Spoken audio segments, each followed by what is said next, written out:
Le choc sourd d'une rame contre le bord, l'odeur de l'eau froide et salée et une question que les historiens débattent encore à ce jour. Qu'est-ce qui poussait des milliers de Nordiques à quitter leur foyer et à se jeter dans des mers orageuses, sachant que chaque raid pouvait être le dernier? Non pas des chiffres, mais une sensation. Vous vous tenez là, sur le rivage, le vent fouette votre visage, et quelque part à l'intérieur naît le même sentiment qui les poussait en avant. Mais il y a un détail qui ne deviendra clair qu'à la toute fin de cette histoire, et il est capable de bouleverser la perception des motivations des Vikings. Selon les chercheurs contemporains, les changements climatiques du 8e siècle et la croissance démographique en Scandinavie exerçaient une pression sur les communautés, les forçant à chercher de nouvelles terres. Les fouilles archéologiques en Norvège montrent que le nombre d'exploitations agricoles augmentait effectivement, tandis que les terres arables restaient les mêmes. Ces faits dessinent un contour aride, mais une image l'anime bien plus vivement, comme si tout le pays était devenu une barque exiguë, où chaque nouvelle personne poussait l'autre toujours plus près du bord tumultueux. Ce sont précisément ces expéditions sur de longues distances que l'on nommera plus tard de longues traversées sur des kneurs.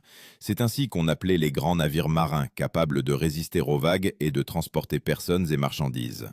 Mais d'abord, ce n'est pas le terme qui importe, c'est l'essence.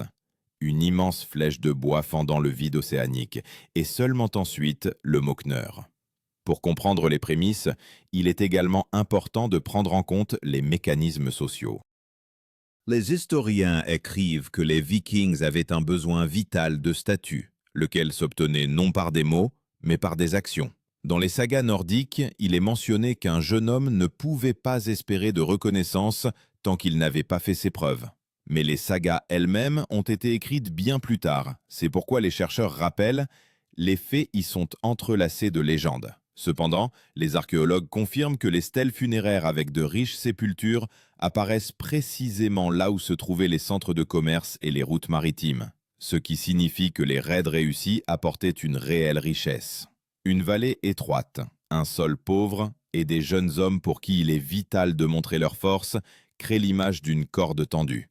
Un seul faux mouvement, et elle éclatera, se transformant en un torrent impétueux qui jaillit vers l'extérieur. Mais pour comprendre comment précisément ce flux a trouvé son chemin, il faut observer comment le premier coup s'est préparé, lorsque la mer commençait tout juste à attirer en elle les futurs pillards des mers. Avant que les longues ombres des navires ne se posent sur les côtes de la Bretagne et de la Francie, tout commençait par le silence d'un village nordique, où les hommes se préparaient depuis des années à ce moment précis du départ en mer. Les historiens écrivent qu'à la fin du 8e siècle, un système particulier de préparation des jeunes guerriers s'est formé chez les Scandinaves. Elle n'était pas formalisée, mais comprenait l'entraînement aux armes, la chasse, de longs itinéraires à pied et la participation aux travaux saisonniers. Les découvertes archéologiques sur les sites de peuplement montrent un grand nombre de pointes de lance d'entraînement et de boucliers en bois, utilisés spécifiquement pour les exercices, et non pour la guerre. Le fait est connu, mais la sensation qu'il procure est bien plus forte, comme si tout le village ressemblait à une forge, où chaque jeune homme se chauffait lentement jusqu'à la bonne température avant d'être relâché dans le monde. Le principal instrument de formation était appelé les huskarls. Ce sont des guerriers retenaires expérimentés qui formaient les jeunes. Mais d'abord, c'est leur rôle qui est important, pas le mot. Des mentors qui, tels des tailleurs de pierre, ôtaient tout l'excédent du futur combattant, et ce n'est qu'ensuite que résonne le nom même de huskarl. Certains historiens précisent que ce parcours prenait plusieurs années, et son aboutissement était la participation à des escarmouches locales entre clans scandinaves. Ce n'était pas une guerre à part entière, mais cela permettait d'acquérir une expérience réelle. Les récits mentionnent de tels affrontements, mais les détails eux-mêmes peuvent y être embellis. Les recherches archéologiques confirment des traces de petits combats autour des établissements, où l'on trouve des armes endommagées et des traces de sites fortifiés. Ils sont comme des cicatrices sur la peau du pays, montrant à quelle fréquence on y testait la force des uns et des autres. Mais un autre aspect est bien plus important, l'aspect économique. Dans les régions du Nord, le rendement des récoltes était faible et les hivers longs. Les historiens notent que les familles préparaient des provisions presque toute l'année, et une bouche supplémentaire devenait un problème. Pour un jeune homme, cela signifiait la nécessité soit d'agrandir les terres familiales, soit d'acquérir des richesses, soit de prendre la mer. L'image est simple, comme si chaque année, un hiver rigoureux éliminait ceux qui n'avaient pas réussi à se faire une place à table. C'est à ce moment précis que commence à se manifester l'outil principal des futures expéditions. Les coques longues et légères des navires, taillés dans le chêne ou le pin, permettaient aux Vikings de naviguer aussi bien en mer que sur les rivières. Les archéologues ont découvert les vestiges de plusieurs chantiers navals où de tels navires étaient construits, et des traces d'outils indiquant la grande qualification des maîtres artisans. Les chercheurs contemporains affirment que la construction d'un seul navire nécessitait du bois, équivalent à plusieurs dizaines de mètres cubes, et le travail d'une équipe de dizaines de personnes. Mais les chiffres arides pâlissent devant l'image, comme si la terre de Scandinavie elle-même, les arbres, les pierres et le vent froid, s'unissaient pour créer une machine capable de traverser la moitié du monde. Cette ossature navale formait la stratégie principale des Vikings. Leurs attaques étaient fulgurantes et leurs voies de retraite rapides. Ce que nous appellerons plus tard des raids maritimes était alors plutôt le mouvement d'un organisme vivant, capable d'apparaître n'importe où. Mais pour comprendre comment cette préparation s'est transformée en le premier véritable coup, il faut voir le moment même du départ, celui où la corde tendue des terres nordiques s'est violemment relâchée vers des rivages étrangers. Lorsque le jour du départ arrivait, tout changeait instantanément. Le village, qui hier bourdonnait de voix et de coups de hache, s'immobilisait désormais, comme si la nature elle-même retenait son souffle. Les historiens écrivent que les premières grandes expéditions vikings de la fin du 8e siècle commençaient à la fin du printemps, lorsque les rivières se libéraient de la glace, et que les jours devenaient suffisamment longs pour les traversées maritimes. Les données archéologiques des côtes norvégiennes confirment des traces de chantiers navals saisonniers, où les navires étaient mis à l'eau précisément durant ces mois. Mais la sensation est bien plus forte que les faits, comme si le printemps lui-même ouvrait des portes, derrière lesquelles commençait une toute autre vie. À ce moment-là, l'ordre de commandement à bord du navire devenait particulièrement important. Il était incarné par des hommes dont le rôle se faisait d'abord sentir dans chaque mouvement de l'équipage, et ce n'est qu'ensuite que leur nom était prononcé, les timoniers, que les Scandinaves appelaient steermen. Ils ne se tenaient pas à la barre elle-même comme le capitaine d'un navire moderne, mais plus près du milieu, tenant le long gouvernail de bord, comme la colonne vertébrale d'une bête vivante qu'il fallait diriger. Les historiens notent que chaque navire pouvait transporter plusieurs dizaines de personnes. Selon les estimations des chercheurs, le premier modèle pouvait accueillir environ 3 dizaines ou un peu plus de guerriers, bien que les chiffres exacts dépendaient du type de navire. Ces hommes devaient travailler comme rameurs, combattants et éclaireurs, remplissant des fonctions qui seraient aujourd'hui réparties entre différents spécialistes. Sur de nombreux navires, il n'y avait pas de place pour le surplus d'équipement. Chaque objet avait son importance. L'image est évidente ici, comme dans une bête gigantesque où chaque os en soutient un autre, et si l'un se brise, tout le corps périt. Avant le début de l'expédition, les capitaines réunissaient un conseil, que les historiens appellent le Thing. C'est une assemblée d'hommes libres, capables de prendre des décisions concernant l'itinéraire, le butin et la répartition des risques. Mais l'essence prime sur le mot. Un cercle de personnes qui décidaient ensemble de la direction du navire. Et seulement après cela venait le terme « thing ». Contrairement aux structures monarchiques tardives, ici tout dépendait de l'accord. Et cela ajoutait de la tension. Chaque participant n'était pas seulement un rouage, mais une partie vivante de la décision. Lorsque les navires étaient poussés à l'eau, commençait un rituel, rarement décrit directement dans les sources, mais confirmé par les ethnographes et les historiens. Les hommes touchaient le flanc du bateau de la paume de la main ou avec la poignée de leur arme. Ce n'était pas une action religieuse au sens strict, mais cela ressemblait au geste moderne d'un athlète avant le départ, et l'image est particulièrement frappante ici, comme si chacun versait dans le navire une goutte de sa propre bravoure. La première étape du voyage se déroulait le long des côtes, où les Vikings pouvaient jeter l'ancre, attendre la fin du mauvais temps ou reconstituer leurs réserves d'eau. Les découvertes archéologiques sur les sites d'escale indiquent des traces de camps temporaires, des eaux carbonisées et des foyers en pierre qui pouvaient appartenir à de telles traversées. Mais la mer dictait presque toujours sa loi. Le vent pouvait pousser les navires pendant plusieurs jours, prolongeant un trajet qui, dans des conditions idéales, aurait pris moins d'une semaine. Ce contraste, de vastes espoirs et des possibilités limitées, transformait chaque départ en une lutte contre l'imprévisibilité. Lorsque l'horizon disparaissait dans le brouillard et qu'il ne restait que le rythme des rames, la principale épreuve commençait, la traversée vers des rivages étrangers, où chaque erreur pouvait signifier la mort. Mais c'est là que naissait le célèbre effet de surprise, grâce auquel les premiers raids devinrent des légendes, dont les moines écrivaient et que des royaumes entiers craignaient. Pour comprendre comment ce coup fut porté, il faut voir ce qui se passait au moment où, pour la première fois, les murs de Lindisfarne apparurent sur l'eau. Lorsque les silhouettes de Lindisfarne se dessinaient dans le lointain brouillard, la mer cessait déjà d'être une alliée. Elle devenait une scène sur laquelle les Vikings devaient jouer le premier acte réel de leur nouvelle histoire. Les historiens notent que l'attaque du monastère de Lindisfarne eut lieu à la fin du 8e siècle, et c'est cet épisode que les chroniqueurs européens décrivirent comme le début de l'ère viking. Les moines écrivaient sur la mer, noircie par les navires, bien que les chercheurs contemporains considèrent cela comme une exagération imagée. Il est très probable qu'il n'y avait que peu de navires, pas plus de quelques dizaines. Mais ce fait pâlit devant le tableau émotionnel laissé par les témoins. Les cris des mouettes, le son de la cloche et l'apparition d'hommes dont la détermination était plus forte que la peur de la mort.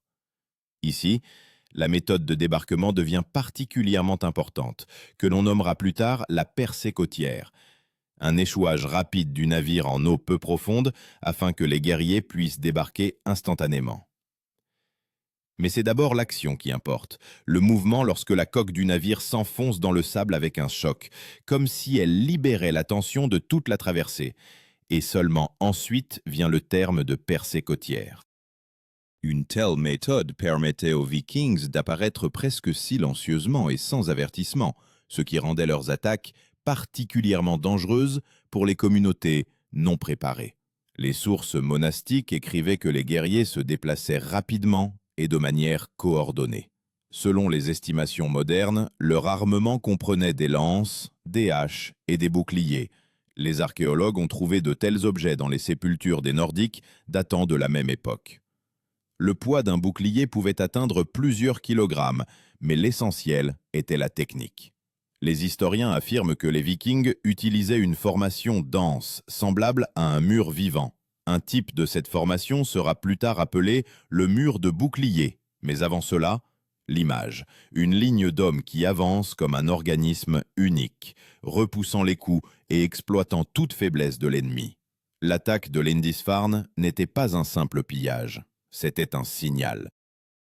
Les moines écrivaient que la fureur des païens du Nord s'était abattue soudainement et la peur qu'ils inspiraient se répandait le long de la côte aussi vite que la fumée. Mais les lignes arides des chroniqueurs pâlissent devant l'image. Un petit détachement qui déchire le monde familier, comme la foudre frappant un arbre sec. Et pourtant, les historiens soulignent que ce raid n'était pas quelque chose de monstrueusement unique pour l'époque. Des raids de pirates existaient sur toute la côte européenne, et les Vikings n'ont fait qu'ajouter une nouvelle force à ce monde. Cependant, leur arme principale était la vitesse. Ils pouvaient apparaître à un endroit le matin et disparaître derrière la ligne d'horizon le soir. Les recherches archéologiques sur les sites d'escale sur les côtes britanniques montrent des traces minimales des séjours prolongés, des foyers, un peu de bois carbonisé, des fragments de courroies. Tout cela indique que les Vikings ne s'attardaient pas plus que nécessaire. C'est précisément cette manière d'agir qui a fait de leur nom une légende, bien qu'eux-mêmes n'aient pas encore conscience de l'ampleur de l'avenir. Pour eux, ce n'était qu'un premier pas vers la richesse, la gloire et la reconnaissance. Mais les rumeurs parvenant aux côtes concernant les proies faciles, les richesses des vases sacrés et l'impuissance des monastères commencèrent à faire fondre la glace dans le cœur de ceux qui hésitaient encore. Ainsi, un nouveau flux d'hommes se préparait à prendre la mer, et les coups deviendraient bien plus puissants que celui que les murs de Lindisfarne avaient vu. Après Lindisfarne, le monde ne pouvait plus retrouver son rythme d'antan. Les rumeurs se propageaient plus vite que les navires, Et chaque royaume le long de la côte commençait à sentir, comme si une main se cachait dans le brouillard, prête à porter un nouveau coup. Les historiens notent que peu après les premiers raids, les Vikings commencèrent à agir de manière plus organisée. Ils rassemblaient de grandes troupes, unissant des hommes de différents fjords. Les chercheurs contemporains estiment qu'au début du IXe siècle, de telles formations pouvaient compter plusieurs centaines de guerriers, bien que les chiffres exacts restent sujets à débat. Mais le tableau est plus important, comme si les terres du Nord ouvraient un immense barrage, d'où jaillissaient des flots de jeunes hommes avides de se prouver. Durant cette période, le mécanisme de répartition du butin acquit une importance particulière. Il était d'abord perçu comme une loi interne de l'expédition, et ce n'est qu'ensuite qu'il fut désigné par le mot Jarl, un chef qui dirigeait le raid et déterminait la part de chaque participant. Mais avant tout, le rôle lui-même est important. Une personne qui décidait qui rentrait chez lui en héros et qui restait en marge de la société. Les descriptions historiques mentionnent que le butin était partagé selon les mérites. Et même les guerriers les plus humbles pouvaient recevoir une partie de l'argent. Les découvertes archéologiques en Scandinavie le confirment. Les trésors de cette époque contiennent souvent des bracelets en argent avec des cassures caractéristiques. Ils pouvaient être brisés en morceaux, comme une sorte d'équivalent monétaire. Avec l'intensification des raids, la tactique changeait également.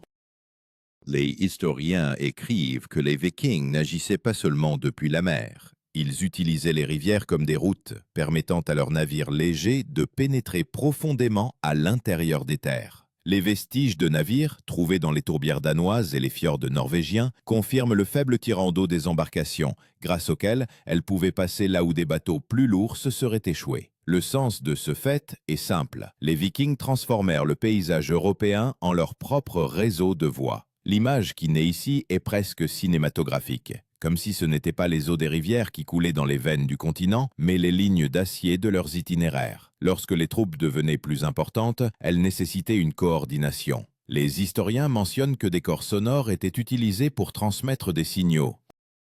Mais la sensation est plus importante, un son grave et vibrant qui pénètre jusqu'aux os, forçant chacun à savoir « il est temps de bouger ». Et seulement ensuite le terme, qui se fixera plus tard comme corps de guerre. Son son pouvait signifier tout, attaque, rassemblement, alerte. Pour ceux qui l'entendaient pour la première fois, il ressemblait au rugissement d'une bête immense sortant de la forêt. Les premiers raids d'envergure ont révélé un avantage surprenant des Vikings, leur capacité à changer de stratégie en fonction du terrain. Les chroniques rapportent que les Nordiques évitaient parfois les forteresses et les villes, préférant attaquer les monastères, les bourgs commerciaux et les riches domaines. Mais lorsque l'objectif était réellement important, ils n'hésitaient pas. Un de ces épisodes concerne les attaques sur la côte franque. Les sources indiquent que le roi des Francs fut contraint de fortifier les ports et d'introduire des garnisons supplémentaires. Cependant, les fouilles archéologiques montrent que de nombreuses fortifications restaient tout de même vulnérables aux raids rapides. Le contraste est frappant, des murs de pierre contre des bateaux en bois. Et pourtant, ce sont ceux qui se déplacent le plus vite qui l'emportent. Avec l'accroissement de l'ampleur des expéditions, les pertes augmentaient également. Les historiens notent que chaque expédition recelait des risques. Les tempêtes pouvaient chavirer les navires, les maladies se propageaient dans les camps exigus, et des escarmouches infructueuses pouvaient anéantir toute la troupe. Mais cela ne faisait qu'attiser le culte de la gloire personnelle. Les Nordiques croyaient que la mort au combat était la meilleure issue, et cette idée les transformait en guerriers difficiles à arrêter par la peur. L'image ici est particulièrement puissante, comme si chacun d'eux se tenait au bord d'un abîme, mais voyait non pas une chute, mais une possibilité de s'envoler. Les Vikings commencèrent à construire des camps de longue durée en terres étrangères. Les historiens appellent de tels camps des crudes, des bases fortifiées temporaires, où les troupes pouvaient hiverner, réparer les navires et préparer de nouveaux raids. Mais c'est d'abord leur fonction qui est importante. Un refuge au milieu d'un monde étranger, où le feu des campements raccourcit la nuit, et les murs, hâtivement construits en bois et en terre, deviennent la seule protection. Les découvertes archéologiques en Angleterre et en Irlande confirment la présence de tels camps, des vestiges de remparts en terre, des traces de forges, des fragments d'armes. Ils donnent l'impression que quelqu'un créait à la hâte de petites îles de Scandinavie au milieu d'une terre hostile. Monastères, villes, centres commerciaux, tout devenait une cible. Les chroniques décrivent souvent les attaques du point de vue de l'horreur et de la destruction, mais les historiens modernes soulignent les Vikings n'agissaient pas de manière chaotique, mais pragmatique. Ils choisissaient les points faibles, planifiaient les itinéraires de retraite, s'efforçaient d'éviter les grandes armées. Parfois, ils concluaient même des accords pour le paiement d'argent en échange de la paix. Ce mécanisme sera plus tard appelé le Dangeld. Mais d'abord, c'était simplement un marché, prendre des trésors non par l'épée, mais par une main tendue pour une rançon. Cependant, plus les Vikings s'enfonçaient dans la Grande-Bretagne et les terres franques, plus il devenait évident que de simples raids ne suffisaient plus. Des détachements isolés commençaient à s'unir pour former des armées entières, capables de mener de longues campagnes. Dans certains cas, les historiens notent la présence de milliers de guerriers, bien que les chiffres exacts soient encore débattus. L'image d'un mouvement d'ampleur est inévitable, comme une tempête unique qui prend de la force, unissant de nombreux petits vents en un seul flux destructeur. Et pourtant, même cette tempête n'était pas le point culminant de leur puissance. Une culmination les attendait, lorsque les Vikings ne se contentaient plus de piller les côtes, mais commençaient à conquérir des terres, à modifier les frontières politiques et à faire partie d'un monde qu'ils n'avaient auparavant qu'attaqué. C'est là que mènent les fils de cette histoire, vers le moment où le coup cesse d'être un raid et se transforme en conquête. Lorsque la tempête du Nord se transformait en une force permanente, l'Europe comprit. Les Vikings ne disparaissaient plus à l'horizon après un raid. Ils restaient. Les historiens écrivent qu'au milieu du IXe siècle commence une nouvelle étape, non plus de simples attaques pour le butin, mais une lutte pour les territoires. En Angleterre apparaissent les premières mentions d'une grande armée, une force unifiée composée de détachements de différents jarls. Les chroniques anglo-saxonnes décrivent ces forces comme immenses, bien que les chercheurs contemporains estiment qu'il pouvait s'agir de plusieurs milliers de guerriers. Mais les chiffres arides ne donnent qu'une ombre de ce qui se passait. La vérité principale, une sensation. La Terre, habituée aux raids isolés, entend soudain les pas d'une armée entière, et chaque pas résonne comme un battement de cœur alourdi. C'est à cet instant précis qu'un nouveau type de force politique devient particulièrement important. Son action se ressent dans la manière dont les détachements s'unissent, et ce n'est qu'ensuite que résonne le terme konung, un chef militaire dont le pouvoir est bâti sur des expéditions réussies et la capacité à maintenir une alliance. Mais avant cela, son essence est importante, un homme qui transforme les voies dispersées des ambitions en un ordre unique. Les sources mentionnent de tels leaders avec prudence, car les chroniques étaient écrites par leurs ennemis ou leurs descendants. Cependant, les découvertes archéologiques confirment la présence de grands camps où ces forces unifiées auraient pu se trouver. Lorsque les Vikings assiégeaient des villes, ils agissaient de manière tout à fait différente de celle des raids rapides. Les historiens notent que certaines attaques duraient des semaines. Des fortifications en terre étaient construites, les routes d'approvisionnement étaient coupées, des gardes étaient organisés.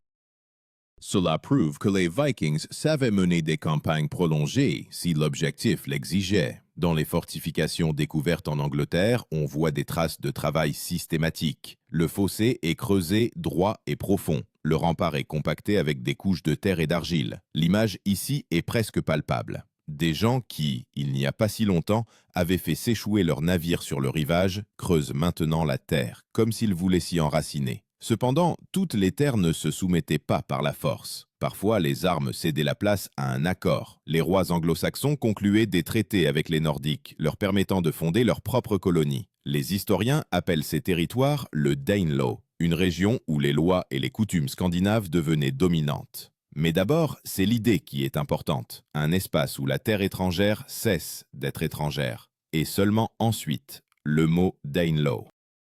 Les fouilles archéologiques confirment la présence de telles colonies, des maisons construites selon des modèles scandinaves, des armes de forge locales mais de type nordique, et des cimetières où les rites funéraires diffèrent de ceux des anglo-saxons. Ces colonies modifiaient le tissu même de la société. Les Nordiques apportaient de nouvelles méthodes d'agriculture, des liens commerciaux et des compétences en construction navale. Les historiens écrivent que dans certaines régions, le commerce s'est animé, comme si le sang circulait plus vite dans les veines de terres habituées au calme. Mais avec cela, les Vikings eux-mêmes changeaient. Les données archéologiques montrent, après une ou deux générations, de nombreuses familles s'étaient entièrement intégrées, adoptant les traditions locales et créant des communautés mixtes. L'image ici est presque symbolique, comme l'eau qui fait fondre la glace, mais qui se transforme elle-même. Pendant ce temps, sur le continent, les terres franques subissaient leur propre série d'affrontements. Les chroniques décrivent les raids sur Paris, où les Nordiques tentaient d'utiliser les rivières comme voie de siège. Les chercheurs contemporains confirment que le siège de Paris dura longtemps et devint l'un des plus grands affrontements de l'époque. Mais même cette ampleur ne donnait pas de réponse complète à la question principale. Qu'est-ce qui poussait les Vikings? La gloire? L'or? La nécessité de chercher de nouvelles terres? Les historiens divergent, mais l'archéologie nous donne un indice. Des trésors d'argent, cachés loin de leur terre natale, suggèrent que leur motivation était plus complexe que toute explication unique. Les expéditions les plus lointaines les menèrent en Espagne, en Italie et à l'Est, le long des fleuves russes jusqu'à la mer Noire. Les chroniques des terres orientales décrivent les Nordiques comme des Russes, marchands et guerriers, qui pouvaient être aussi bien diplomates que mercenaires. Cependant, il est important de comprendre, différentes sources parlent de différents groupes de personnes, et les chercheurs soulignent que cette question reste sujette à discussion. Mais l'image qui émerge est puissante, comme si le vent du Nord avait appris à changer de direction, non seulement en détruisant, mais aussi en créant des ponts entre les cultures. Et pourtant, le point culminant de cette histoire ne réside pas dans les victoires ni dans les conquêtes. Elle réside dans ce moment où les Vikings, autrefois de jeunes garçons dans les vallées scandinaves exiguës, commencèrent à rentrer chez eux non seulement avec du butin, mais aussi avec une nouvelle compréhension du monde. Les fouilles archéologiques montrent des objets en argent, des parures d'origine orientale, des tissus rares. Tout cela apparaissait dans les foyers scandinaves comme une trace de leur voyage. Cela changeait la société de l'intérieur. L'image de petits fjords dans lesquels s'allume soudain la lumière de cultures lointaines, comme le reflet d'incendie vu à des milliers de kilomètres. Au IXe et Xe siècle, les Vikings n'étaient déjà plus seulement des assaillants. Ils devinrent des marchands, des souverains, des mercenaires, des propriétaires terriens. Certaines de leurs dynasties sont entrées dans l'histoire de l'Europe, et leurs noms ont à jamais modifié la carte politique du continent. Les historiens écrivent que les descendants de ces guerriers devinrent rois d'Angleterre et fondateurs d'États. Mais les ossements anciens, découverts par les archéologues, portent encore les traces d'hommes qui, autrefois, maniaient la rame et regardaient la mer froide en face. Et maintenant, alors que les fils de cette histoire s'entrelacent, vient le moment de répondre à cette question qui résonnait depuis le début. Qu'est-ce qui poussait des milliers de Nordiques à quitter leur foyer et à partir là où chaque raid pouvait être le dernier? La réponse ne réside pas dans un seul motif ni dans une seule légende. Elle se trouve dans le désir humain de dépasser les frontières, celle tracée sur les cartes et celle qui réside à l'intérieur. Et ici, une question personnelle se pose inévitablement à toi. Pourrais-tu, en abandonnant tout, t'avancer dans l'eau glacée et faire un choix qui changerait non seulement ton destin, mais aussi celui de peuples entiers? L'histoire des Vikings montre que parfois, seuls ceux qui ne craignent pas les tempêtes, mais vont droit en leur cœur, sont capables de faire un pas en avant.